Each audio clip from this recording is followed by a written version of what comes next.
Hacaaluttiin si dabala dirree xiyyaaraa booletti akkas naan jedhan.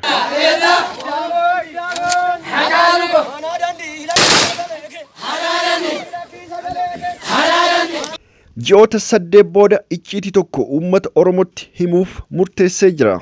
Erga mana hidhaatii baheen booda waan baay'ee dabarse. Lubbuun jiraadhee miidiyaatti mul'achuun kiyya namoota baay'eef ajaa'iba ta'uu namoonni hedduun erga OMN itti deebi'uu kiyya baranii booda boo'aa natti himaa turan. Isaan keessaa 3 tokko hadha isinittiin hima. Ammas sodaa nageenyaa qabaachuun kiyya ifa. Kanaaf eegumsa cimaa uummata Oromoo irraa barbaada. Garuu addunyaan hunda dhimma koo waan beektuuf osoo na ajjeesanillee dhimma irraa hin qabu. Mana hidhaatii eegiin bahee booda naannoo ji'oota 4f under house arrest yookaan mana keessatti hidhamee ture. Lubbuu tiyyaaf sodaadhee biyyaa bahuuf jennaan waan baay'ee narratti hojjetan. Ammaaf 3 qofarraa dubbadha. 1.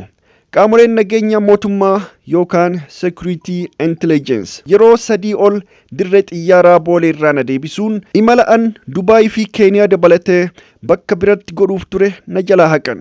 Sa'aatii hedduuf airportii keessatti hidhamee bahe. Meeshaan kiyya yeroo 2 ol biyya biratti ergamuun na dararan. Marsaa 3ffaaf akka hin deemneef fake coronavirus certificate naaf kennanii within hours difference yookaan garaagarummaa sa'aatii muraasaa keessatti hospitaala akka Washington fa'aatti ilaalamee ragaan isaan naaf kennan soba ta'uu bare. Ragaalee lamaan maxxansee jira.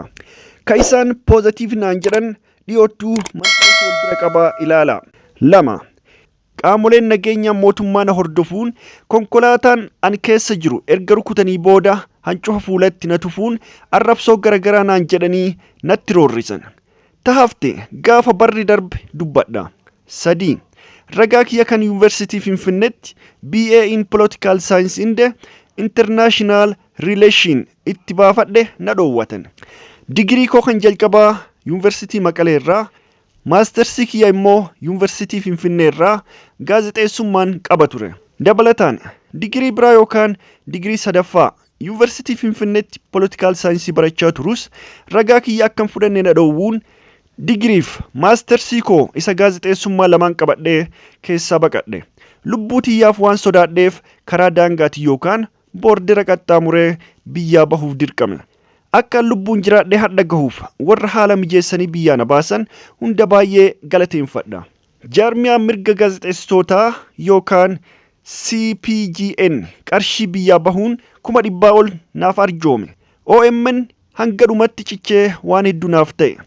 Qondaaltotii mootummaa ollaa keenyaa keessumaatii namoonni angaafa biraa galata galchuuf oolmaa jabaa barri hin jijjiirre naaf oolan seenaa jireenyaa kiyya irratti maqaa isaanii barreessee jira.